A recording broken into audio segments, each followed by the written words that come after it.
नमस्कार दोस्तों, अपने लस चैनल में आप सभी लोगों का स्वागत है। तो आज हम सभी लोग कंप्लीट करेंगे बंडूरा का सामाजिक अधिगम सिद्धांत। इसके पहले हम लोगों ने हल का, थार्नडाइक का और इसके बाद जितने भी प्रतिपादक हुए हैं उनका सारा कुछ कंप्लीट किया हुआ है। आज हम लोग कंप्लीट करेंगे बंडूरा का अधिगम सिद्धांत। इसके प्रतिपादक हैं अल्बर्ट बंडूरा और निवासी जो हैं कनाडा के हैं। इसके पहले जो हल थे वो यूएसए के थे और थार्नडाइक के बारे में भी सारा कुछ बताया गया है, यूएसए के, यूनाइटेड स्टेट ऑफ अमेरिका। और जो बंडूरा जी हैं इनका पूरा नाम अल्बर्ट बंडूरा है और निवासी कनाडा के हैं। इनका जन्म 1925 ईस्वी को 1925 को 4 दिसंबर 1925 को हुआ था। और इन्होंने जो अपना सिद्धांत दिया था अधिगम, सामाजिक अधिगम का सिद्धांत, यह 1977 में दिया था। चलिए देख लेते हैं बंडूरा द्वारा किए गए प्रयोग। तो इन्होंने बॉबी डॉल और जीवित जोकर जो एक फिल्म है उस पर इन्होंने प्रयोग किए हैं। और सामाजिक अधिगम का अर्थ देखते हैं दोस्तों।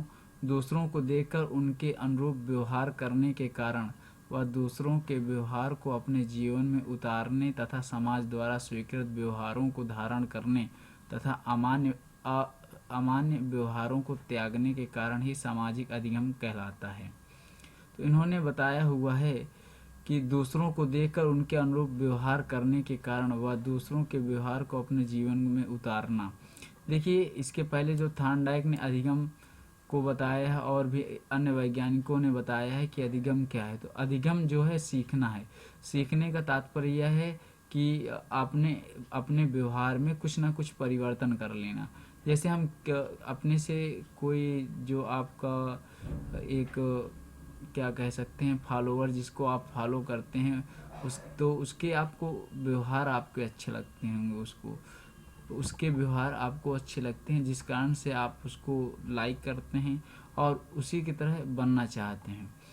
तो दूसरों को देखकर उसके अनुरूप व्यवहार करने के कारण वह दूसरों के व्यवहार को अपने जीवन में उतारने तथा समाज द्वारा स्वीकृत व्यवहारों को धारण करने, मतलब जो समाज के द्वारा स्वीकार किए गए हैं व्यवहार, उनको धारण तथा अमान्य जो मान्य नहीं है, अर्थात जो समाज द्वारा अमान्यकृत हो चुके हैं, उनको त्यागने के कारण ही सामाजिक अधिगम कहलाता है। कुल मिलाकर कहने का तात्पर्य यह हुआ कि समाज के द्वारा जो व्यवहार स्वीकार किए गए हैं उनको आप अगर सीखते हैं तो वह सामाजिक अध्ययन कहलाता है। इसके बाद नोट हम देख लेते हैं। इस सिद्धांत में अनुकरण द्वारा सीखा जाता है। अनुकरण द्वारा सीखने का तात्पर्य यह है कि वह व्यक्ति पहले करता है, उसके बाद दूसरा व्यक्ति जो देखता है तो वो पहले व्यक्ति के किए गए व्यवहारों को अनुकरण कर लेता है। ठीक है। इसके बाद बंडूरा ने अपने सिद्धांत में 4 पद बताए हुए हैं। बंडूरा ने अपने सिद्धांत में 4 पद बताए हैं, इनको देख लेते हैं। 4 पद कौन कौन से हैं, 4 पदों को देख लेते हैं। जो 4 पद में पहला है अवधान, दूसरा है धारण, इसके बाद पुनः प्रस्तुतिकरण, इसके बाद पुनर्वरण। देखिए, अवधान का मतलब क्या हुआ? निरीक्षणकर्ता का ध्यान अपनी ओर आकर्षित करने के लिए मॉडल आकर्षक, लोकप्रिय, रोचक व सफल होना चाहिए। तो पहले बात तो निरीक्षणकर्ता का ध्यान अपनी ओर आकर्षित करने के लिए मॉडल आकर्षक मतलब अट्रैक्टिव होना चाहिए, लोकप्रिय होना चाहिए, रोचक व सफल होना चाहिए। इसके बाद वह अपने मस्तिष्क में उन सूचनाओं को क्या करता है? धारण करता है।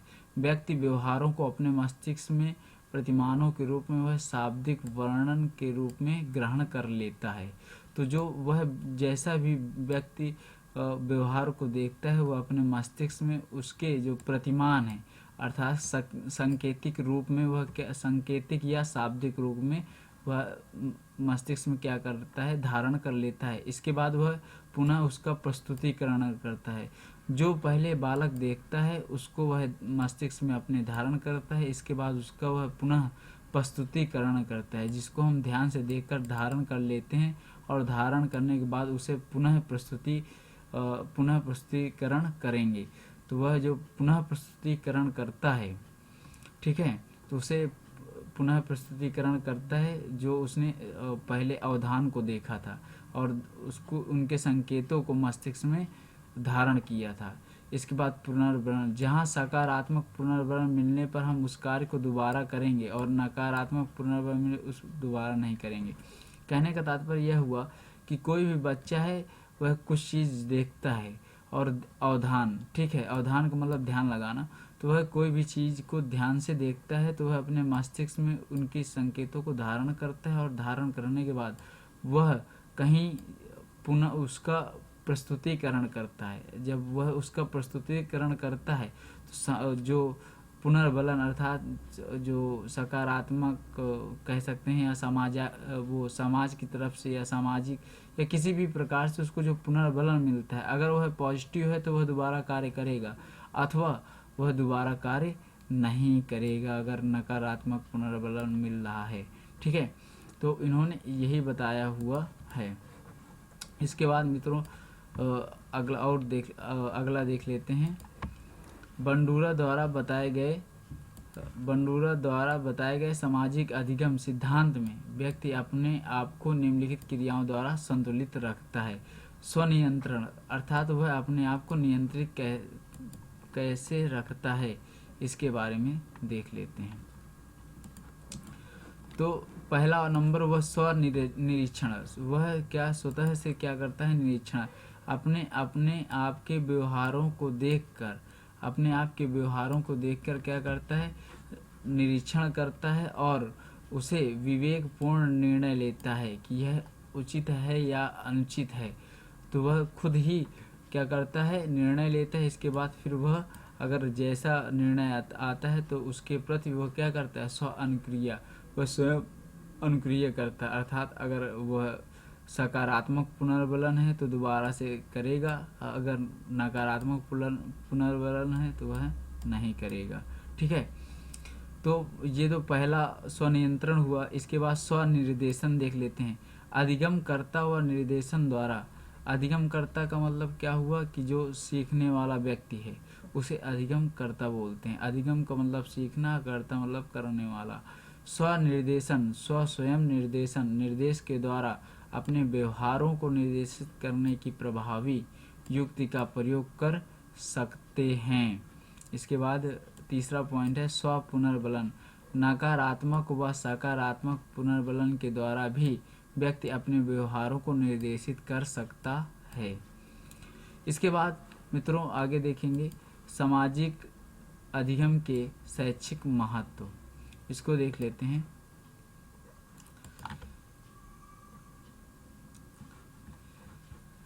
सामाजिक अधिगम के शैक्षिक महत्व क्या क्या हैं। पहला नंबर जो है वह है सामाजिक छात्रों के सामने आदर्श व्यवहार वाले प्रतिमान मॉडल प्रस्तुत करें। तो जो शिक्षक है वह छात्रों के सामने एक आदर्श व्यवहार वाले प्रतिमान का मतलब है मॉडल, ठीक है, प्रस्तुत करें। बुरे व्यवहार उपस्थित न होने दें, स्वनियंत्रण की विधि अपनाएं। और लास्ट पॉइंट है अपने विश्वास दृढ़ करने वाले संदेश देकर व अन्य व्यक्तियों की सफलताओं को दिखाकर तथा स्वयं के अनुभव द्वारा विद्यार्थियों में स्वप्रभावशीलता का विकास कर सकते हैं, ठीक है।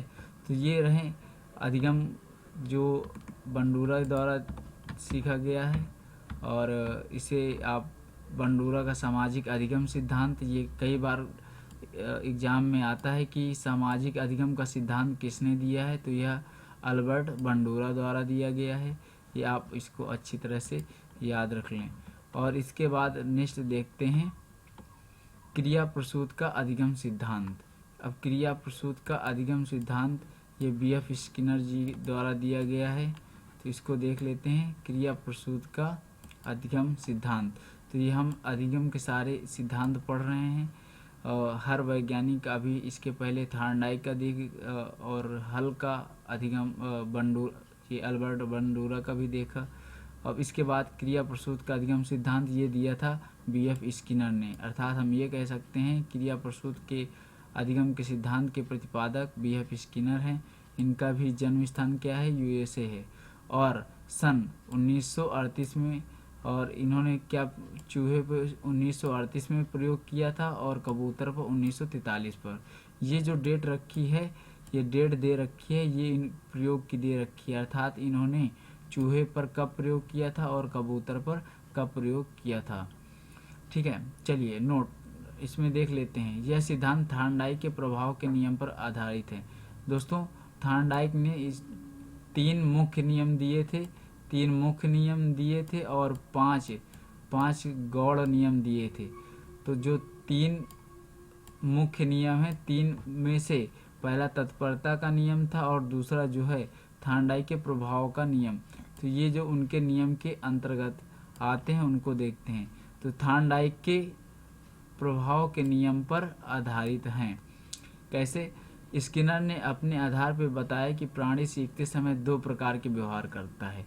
स्किनर ने बताया कि जब भी कोई प्राणी कोई अधिगम करता है तो वह 2 प्रकार के व्यवहार करता है।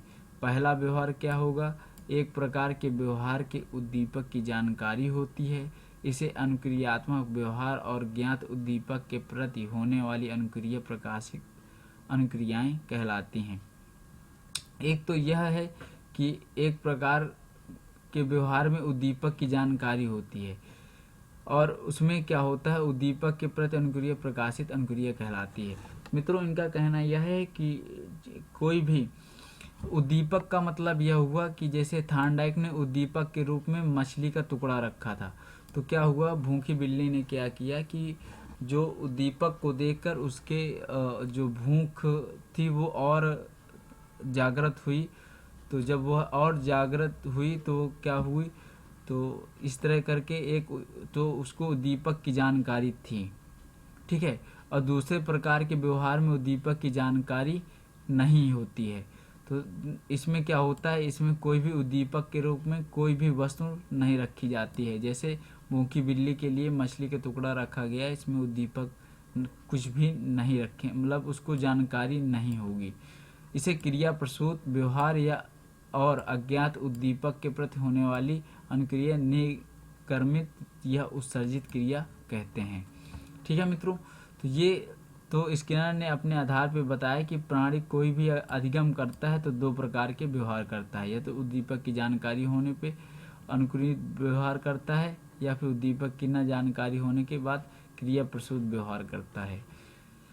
अगला स्किनर का मत है, यदि इस प्रकार अनुक्रियाओं को पुनर्बलित बल प्रदान कर दिया जाए तो वे बलवती हो जाती है और व्यवहार में स्थायी परिवर्तन लाती है।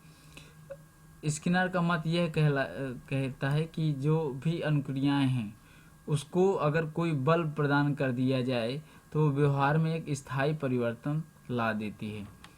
इसके बाद और भी मत हैं स्किनर के, ये देख लेते हैं। नोट, स्किनर का मत है कि अनुक्रिया के लिए सदैव उद्दीपक होना आवश्यक नहीं, कभी कभी उद्दीपक की अनुपस्थिति में भी अनुक्रिया होती है।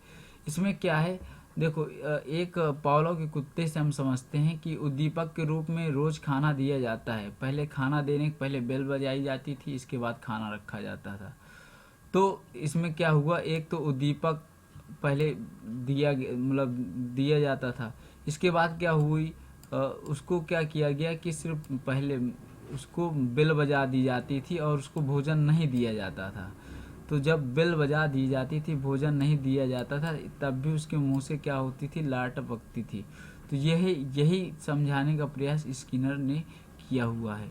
ठीक है, इसलिए स्किनर के बारे में कहा गया है, इन्होंने परंपरागत थ्योरी को आरएस में परिवर्तित कर दिया। अब देखो, थॉर्नडाइक ने एसआर थ्योरी दी थी। एस का मतलब हुआ स्टिमुलस और इस आर का मतलब हुआ रिस्पॉन्स। ठीक है, स्टिमुलस और इसके बाद रिस्पॉन्स। इसके बाद यही इन्होंने उसमें परिवर्तित कर दिया, रिस्पॉन्स पहले कर दिया, इसके बाद स्टिमुलस उद्दीपक को बाद में कर दिया। तो ये आपको समझना है। एसआर थ्योरी दी थी थॉर्नडाइक ने और आरएस थ्योरी दी थी स्किनर ने। ठीक है, अब शैक्षिक महत्व को देख लेते हैं, ये इम्पोर्टेंट है, इसको आप नोट कर लीजिएगा और एग्ज़ाम में पूछा भी जाता है। एसआर थ्योरी दी थी, एसआर बॉन्ड थ्योरी दी थी थॉर्नडाइक ने और आरएस थ्योरी दी थी स्किनर ने। शैक्षिक महत्व, अवांछित व्यवहारों को नकारात्मक पुनर्बलन प्रदान करके रोका जा सकता है। जो अवांछित व्यवहार हैं उनको नकारात्मक पुनर्बलन प्रदान करके रोका जा सकता है। अध्यापक छात्रों को वांछित व्यवहार को प्रशंसा या पुरस्कार, प्रोत्साहन और अपनी सहमत से पुनर्बलित कर दे तो विद्यार्थी ऐसे व्यवहार को बार बार करना चाहेगा। ठीक है। और इसके बाद तीसरा है विद्यार्थी को तत्काल पुनर्बलन देना चाहिए। चौथा ऑप्शन है शिक्षार्थी का परिणाम शीघ्रातिशीघ्र घोषित करना चाहिए ताकि उसको जो उसकी मेहनत है उसका परिणाम उसको तुरंत मिल जा सके। इसके बाद पांचवा अभिक्रमित अनुदेशन कंप्यूटर सहायक शिक्षण मशीन आदि में पुनर्बलन देने के लिए इसी सिद्धांत का प्रयोग किया जाता है। इसके बाद स्किनर के जो अधिगम के सिद्धांत हैं इनके उपनाम क्या क्या हैं ये देख लेते हैं। जो अधिगम के सिद्धांत हैं उनको देख लेते हैं, उपनाम कौन कौन से हैं। तो आरएस सिद्धांत ये हमने अभी बताया ही, और एसआर अगर हो जाएगा तो थॉर्नडाइक को हो जाएगा। इसके बाद सक्रिय अनुबंधन का सिद्धांत स्किनर के अधिगम के सिद्धांत को कहते हैं। क्रिया प्रसूत का सिद्धांत भी बोलते हैं। व्यवहारिक सिद्धांत, निमेंतिकवाद का सिद्धांत, कार्यात्मक प्रतिबद्धता का सिद्धांत। ठीक है। और इसके बाद इसी सिद्धांत को एक रेखीय अभिक्रमित अनुदेशन सिद्धांत भी कहते हैं। इसके भी प्रतिपादक कौन है? बीएफ स्किनर है और इसको प्रतिपादन किया था 1952 में। इसके बाद शाखीय अभिक्रमित अनुदेशन, इसके प्रतिपादक कौन है? नॉर्मन ए क्राउड, और इन्होंने प्रतिपादन किया था 1960 में। ये दोस्तों दोनों इम्पोर्टेंट हैं। इसके बाद तीसरा भी इम्पोर्टेंट है, इसको भी देख लीजिएगा। मैथमेटिक्स या अवरोधी अभिक्रमित अनुदेशन, ये दिया था थॉमस एफ गिलबर्ट ने 1962 में। भारत में पहली बार प्रयोग इलाहाबाद में 1969 ईस्वी में किया गया था। तो भारत में पहली बार प्रयोग इलाहाबाद में 1969 में किया गया। ठीक है। इसके बाद जो पावलोव, इसके बाद देखेंगे पावलोव का अनुकूलित अनुक्रिया का सिद्धांत। तो ये मित्रों इसको देखेंगे नेक्स्ट वीडियो में, क्योंकि ये वीडियो फिर लंबा हो जाएगा। और इसके जो आपने पीछे के वीडियो नहीं देखे हैं तो प्लेलिस्ट में उपलब्ध हैं, आप प्लेलिस्ट पे जाके देखिएगा। और अगर आपको अच्छे लग रहे हैं तो आप शेयर करना ना भूलिएगा अपने मित्रों के साथ, और इसको शेयर करिएगा। जय हिंद, जय भारत।